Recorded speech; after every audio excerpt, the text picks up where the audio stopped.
talking with God about kings and kingdoms. This week, it's deadheads to the Grateful Dead.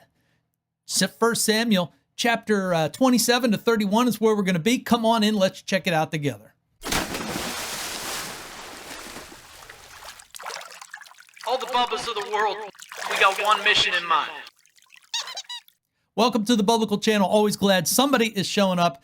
And our simple aim and ambition is just to get the Bible right, because for the last 2,000, 4,000 years, the stories that God has put together in his book have actually brought the best out of the human condition, has wrung the chamois of life to the best of our ability. That's God's desire for you. It's God's desire, God's will for your life, to rejoice always, to pray continually, and to give thanks in all circumstances, to realize that you are a bullshitter and you need to be a holy shitter, and you need to, get together with other people and talk God. That is just the name of the game. Getting together with other people, talking God.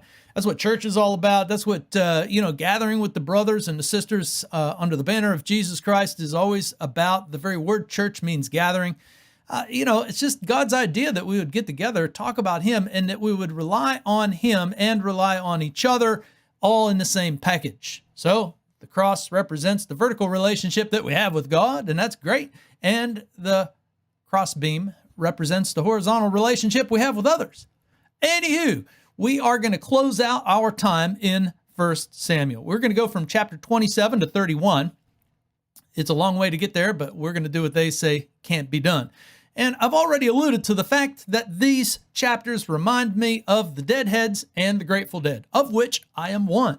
I have been a Deadhead for as long as I can remember, going back into high school, maybe college, ish, something like that. My famous Deadhead story is that the date that sealed the deal with my wife of 31 years is a date to the Grateful Dead concert in Rish Stadium, 1992. That dates me and tells you how old, I'm getting. But anyhow, great concert. The Grateful Dead have always been a fun group of people to me. It's just the kind of group that spans every stratus of society. Like Christianity, like Christians, it goes from top to bottom. It goes from, side to side, as wide and as tall and shallow as it can get. You have billionaires, you have broke people. You have people on the left, you have people on the right. It gathers up everybody. I love the Grateful Dead. And I am very grateful that the Grateful Dead brought my marriage together, or sealed the deal. But I'm going to give God all the credit for that. Also, thanks for the hospitality of Jim Kelly. We saw the Grateful Dead from his box, which meant we saw the Grateful Dead not as your typical, dirty Deadhead, but, from a more elite perspective, I guess. Yeah. And I've seen Grateful Dead concerts from the broke, and I just got tickets for, as cheap as I could get as well. Nonetheless, let's head into our text and why this text reminds me of Deadheads and the Grateful Dead. Also, let me just make one last note on the Deadheads.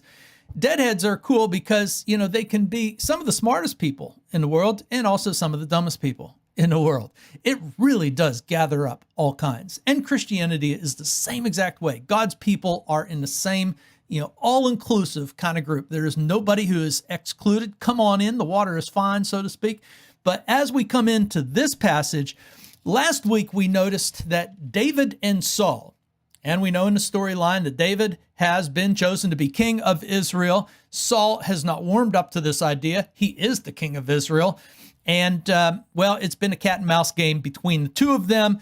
And at times it's been absolutely hilarious. And I think the Bible's always pretty darn funny if you have the eyes and the ears to see and hear what's going on as God has laid it out so that we can play it out. It's also the kind of stories that are accessible to us. That's what makes the Bible so awesome. That's what really has kept the Bible, around. It's the most relevant document for every generation. It always has been, and it always will be. I'm convinced of that. And it does get the best out of our human condition. It's not about, some sort of pompous, elitist, unreachable goals. It's just about the average, ordinary man. So David and Saul are the quintessential average ordinary people who have been brought in, to God's storyline about the kingship of Israel, but really it's a bigger story about the kingship of the world.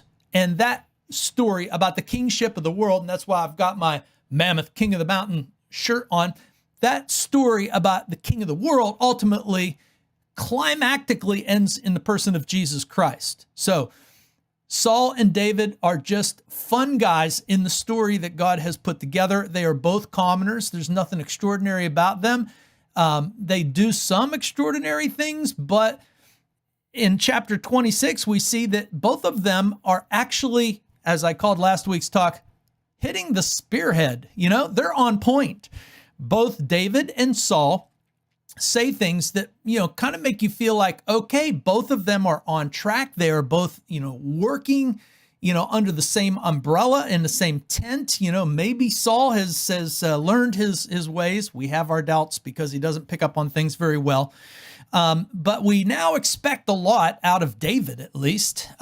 We might have our doubts about Saul, but David we expect a lot from. And then chapter 27 comes along. And now we see the absolute humanity of David as he sinks back into being a deadhead. He is no longer the point of a spear, the spearhead. He is now a deadhead.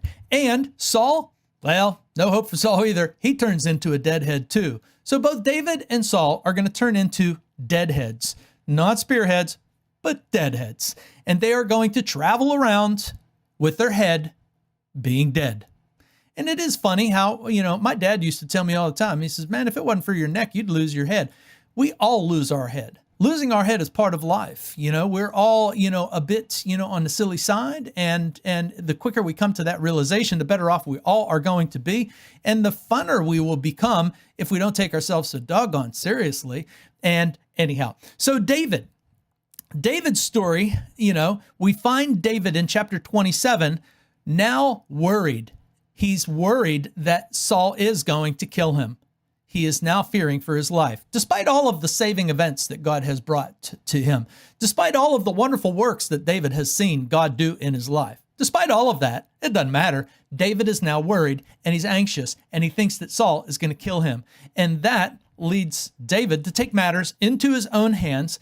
And when David takes his matters into his own hands, he does something stupid, as we would expect. And that's kind of the biblical revelation is that when we take matters into our own hands, it's just that we take matters into our own hands and we leave God aside. David has left God aside. He says, I better take matters into my own hand. And David's dumb idea is to put his hands and put his trust into the Philistines, the arch enemy, we might say, the rival group, the judged group, the group that from day one has antagonized Israel, and Israel was called upon by God to get out of the promised land because his judgment had come upon him. So David gets the bright idea once again to go to Achish, the king of the Philistines, and say, hey man, I'm on the run. I need a place. And will you, let me serve you? I mean, David knows that he's the king that God has chosen to be over Israel. And this is just stupidity. It's easy to see. You're not supposed to think anything different. When you start reading this, you're supposed to say, oh, David, are you kidding? Honestly. And honestly, this is not David's best moment at all. In fact, it's very dark. In some ways, we could say that these texts, these chapters that end 1 Samuel get extremely godless. God just doesn't seem to come up much. And when God doesn't come up much, we find David doing bad things and we find Saul doing bad things, and people do bad things when God doesn't come up. There was a famous actor not too long ago. I think Jamie Foxx is his name. And he says, yeah, that's right. God is quite forgotten in Hollywood some of the time. I think it's a little more than some of the time, but we'll let him speak for himself. Anyhow, David resorts to, being a henchman for Achish. Now he is clever and he keeps telling, Achish that he's killing off Israelites, but actually he's killing off, stray, vagabond, raiding kind of groups in the Philistine, company. So Achish thinks that he's doing his work for him, but David really isn't, and David thinks he's super clever, and we're going to find out that David really isn't. But anyhow, it's not a pretty picture here. David is on his own, and he's killing people without God's direction. That is not good. So anyhow, not trusting in God's proven providence is the big surprise here for David. It's like, David, man, you've got to be kidding me. And when it comes to the biblical characters, you should be saying to yourself, I can do better than that. If you read Adam and Eve, you should be saying, oh, I could do better than them. When you read about Abraham, you should be saying, well, I could do better than Abraham. When you read about Moses, you should be saying, oh, I could do better than Moses. When you read about David, you should be saying, well, I could do better than David. The biblical characters of the Bible are there for you to say, oh, I could do that, and I could actually do better. There you go. But let's let the humorous passage unravel itself. But the big overall ending for 1 Samuel is that both David and Saul are fallen men. These are not heroes of the world's liking. These are two fallen men. They're not perfect. One just happens to be closer to God than the other one, but both of them are in God's story for us to pick up from and to learn from. And both of them take matters into their own hands without inquiring into God, and that just gets them into an absolute mess. David could, and most likely can't, still, thought, well, that he could pull his own bootstraps up or something like that, or that somehow God wanted him to be clever, or but he just can't get it done. And so that just leaves David in this, kind of head-scratching place. Then chapter 28 turns to Saul. And Saul, like David, we are told in verse 3, Saul is afraid. Saul is now afraid of the Philistines. Saul is afraid of everything. And so Saul, being afraid of everything, he actually resorts to, the big fancy word is necromancy, but he just goes to the spirit world. The human spirit world, the humans who say they're in charge of the spirit worlds, the diviners, the sorcerers, those who read tarot cards and palms of your hand and call up the dead and talk to the dead on your behalf. And what cracks me up is that the Bible does not say that this is not real. I've heard many a Christian make the case that, it's not real. And I think that people today tend to think that the spirit world is not real. Calling up the dead and all of this is not real. Well, the Bible does not share that point of view. It just says don't do it. Because when you do it, it is showing that you're not trusting in God to have the situation under control. You're not trusting in God to do the right thing. You're not trusting in God and what God has told you, and that this world is very broken, and you are going to get wrapped up in this very broken world, and things are not going to always go your way, but to keep on trusting in the Lord with all of your heart, and that's where God wants you. Just keep trusting the Lord with all your heart. You don't need to go to the underworld. You don't need to go to the spirit world, like in Young Guns. Why aren't they killing us? You're in the spirit world, a-ho, Anywho, Saul goes to the spirit world. The humor in it is that Saul, in trying to be, the spiritual king, he actually does away with all of the mediums and sorcerers and all of that, makes it illegal. But we all know that, making something illegal doesn't mean that nobody does it anymore. Goodness gracious. We tried that with prohibition, right? That didn't work. We tried that with drugs. That don't work. Just because you prohibit something doesn't mean people aren't going to do it. And Saul actually knows, seemingly, where to find these people. And so Saul goes to this gal who is going to call up Samuel. And why does Saul want to call up Samuel? Because God is not answering Saul. Now, Saul, for his part, is actually asking for God's, guidance, except there's a caveat. The caveat is that Saul has actually heard from God. God has revealed to Saul the answer to Saul's question. And that is, Saul, you are not going to be king, and your family is not going to carry on the kingship. I have chosen another. So even though Saul goes to God, and that's a good thing, he keeps going to God with the same thing that he knows the answer to. He just wants a different answer. And that's why he finds silence. God is not talking to him because he actually has given him an answer previously. And the same thing I think goes for us. We might find or feel the very silence of God because the answer's been given. It's just right there in front of us. Now we need to employ our loving faith and just trust that, God does have the whole thing under control and under his watch, and that we can trust God to do the right thing all the time. And that no matter what, happens, God is in control of death. So we don't have to really get too wound up about everything. So Saul here is going low, about as low as you possibly can. When you are calling on the underworld, when you, let's borrow some song titles from the Grateful Dead. When you're a friend of the devil, don't expect good things to happen. And Saul is representing broke down palace. And broke down palace is that Saul's kingdom is going away, and he does not like it. And he does not want to hear this from God or anybody else for that matter. And so, the episode finds itself there as Saul sitting with this medium, this sorcerer, this witch of, Endor, type of character. And so it's actually quite funny when the woman, so he goes under disguise. I find it hard to believe that she didn't know who it was. She actually asks that question. Hey, you know that Saul has banished this, right? And Saul's like, yeah, don't worry about that. And so when she calls up, she says, who do you want to call up? And Samuel comes up. She screams. And when she screams, it kind of gives you the sense that maybe she was surprised. We all know that there is a whole batch of this, how shall we say, industry. There's a whole batch in this industry that's just completely BSing, that they're just completely making stuff up, that they are just completely, pulling one over on you, and they're taking advantage of your low point in your life.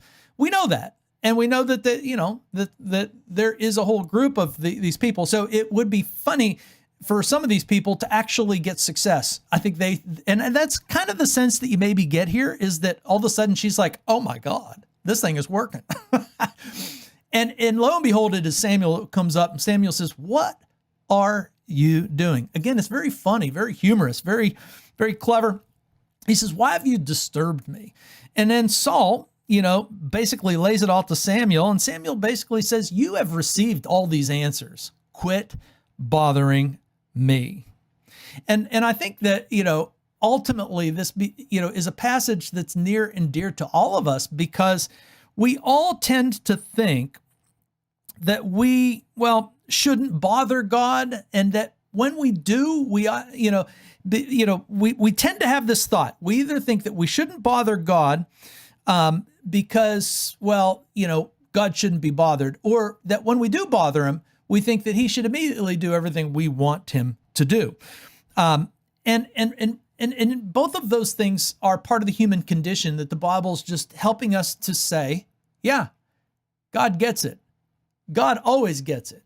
God gets who we are. This story explains that God gets who we are. I have plenty of friends that have, in their low spot have gone on to do the same exact kind of thing. Anyhow, to try to take matters into their own hands, to try to get some better insights, to try to hear from the dead, try to hear from the loved one, to soothe their aching hearts. I got news for you. I just have never found any of my friends that have gone on and done this, and even have come away with answers that seemed like they were satisfactory. I haven't seen it being a life-changing moment for them. Their life goes on for maybe a moment that seems to be better, but it gets right back to the same trouble and anxiety-ridden life that they had prior to it. Anywho, just saying, that's my experience, and the biblical point of view is just don't do it. Put your trust in God. Proverbs 3, 5, and 6, trust in the Lord with all your heart and lean not on your own understanding, but in all your ways acknowledge him, and he will make your paths straight. Okay, well, both David and Saul are at low points. And so we return to David's low point. And when we return to David's low point, and let me just say it once again, both David and Saul are deadheads. They are just following deadhead dumb ideas. They are, the group of deadheads that really are just following their base instincts. They are not following a higher calling. They're not really, on their game at all. And so now we return back to David's mess. And in David's mess, King Achish is so happy with David and the work that he's been doing. He says, well, let's go head on and join me in defeating the Israelites. And David's like, yeah, okay, that sounds good. And so it becomes a hilarious moment that when Achish's men, his trained warriors, see David and a bunch of Hebrews, they're like, what is going on? Are you nuts? And Achish's like, no, this guy's good, I promise. And they're like, no, he's not. He's the enemy. He is not. Stop it. No, we will not fight if you're going to do that. So then Achish is like, oh, hey, David, I like you. I like you a lot. But these guys won't let you in. So I'm not going to let you in. And so David goes on his way. Later, we will find out that this is God's providence in action. God rescues David from his foolish, dumb idea, his dead-headed ways. And so anyhow, we find that David now is out of Achish's grasp, and he goes to find his wife, only to find that she and the people of the town that he left her in have been deported, and now he has to find them. So there's no rest for the wicked here. Now David is on the prowl trying to find his wife and, to try to get the situation back under control. And so what does David do? In chapter 30, verse 8, David inquires of the Lord. And this is exactly where God wanted David. So David gets back on track. And so, Saul too could have gotten back on the Lord if he would have asked a better question. But he asked a question that he knew the answer to. So God was going radio silent on him. Here, David asks a relevant question, and the relevant question that David asks of the Lord, should I pursue after these Philistines? And God said, yes, pursue and overtake them, and surely you shall rescue them. You'll get your wife back and all of that. And that's exactly what happens, is everything ends up working out okay. And don't forget, this is God's book. God is the hero of the story. So God will intervene in his story to keep his story going the way he wants. David is going to be the king of his kingdom, his earthly kingdom, Israel. And so he is going to give him an assist whenever David's head is dead. And David's head is now getting back on his shoulders because he's now inquiring of the Lord. And that's exactly where God wants us to. He just wants us in that place where we are inquiring of him constantly with everything. There's nothing that bothers God. That's the extraordinary message that God has for us in the Bible is that nothing, even with Saul asking that same question, God's not mad at him for asking that same question. He's just not going to give a different answer because he's already given an answer. But God welcomes us and cherishes the idea that we constantly come to him in prayer and think about him in our prayers. And that's what really prayer is about. It's just about always bringing God into our thoughts and into our minds and into our decision making and into our perspective of whatever is going on, to both be comforted by the low point that we're in and to also be comforted with the hope and the possibility that we are still God's and we are still cherished by him despite where we are, and that there is hope that we can get out of the mess that we get in. And so the story now turns, to chapter 31. Saul and this kind of clash of the Philistines and the Israelites happens, and it is the end of Saul. Saul will go from being a deadhead to truly losing his head. In the end here, chapter 31, the battle presses hard against Saul and Jonathan, our beloved Jonathan. Man, love that guy.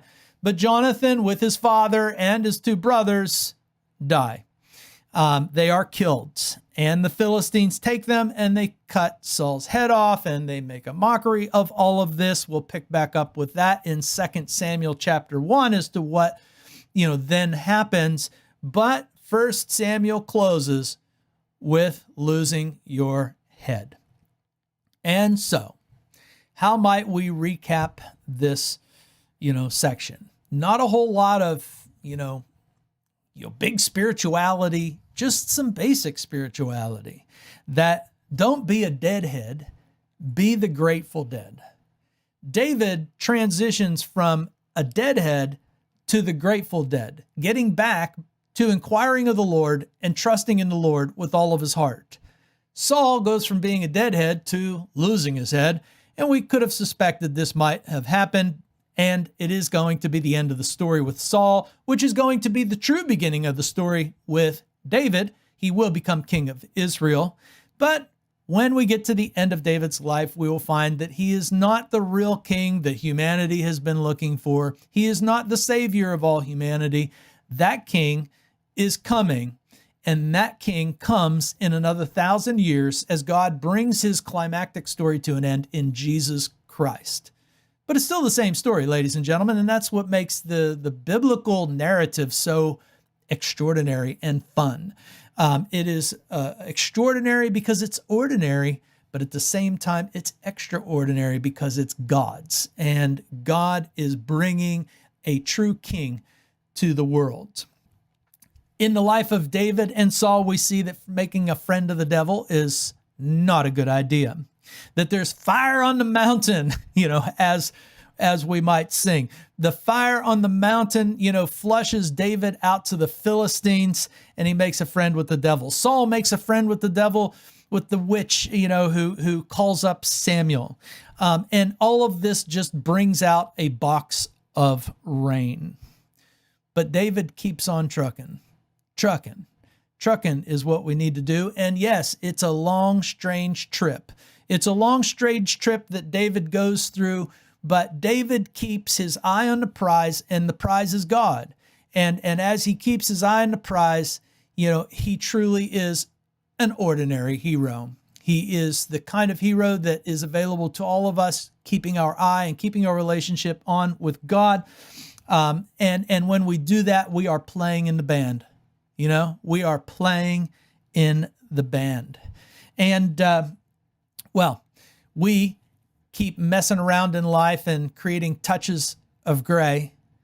But the real good news is that God loves us. Even when we're deadheads, even when we lose our head, God loves us, but he has given us a true head. The head of the church, the head of the world, is no other than the person of Jesus Christ. And that's where the story goes. And that's what makes the story so good. It was relevant then. It is relevant now. God's doing the same thing in human lives because human lives are still the same as they've ever been. Same as it ever was. Maybe we should talk about the talking heads. Anyhow, we'll catch you next time.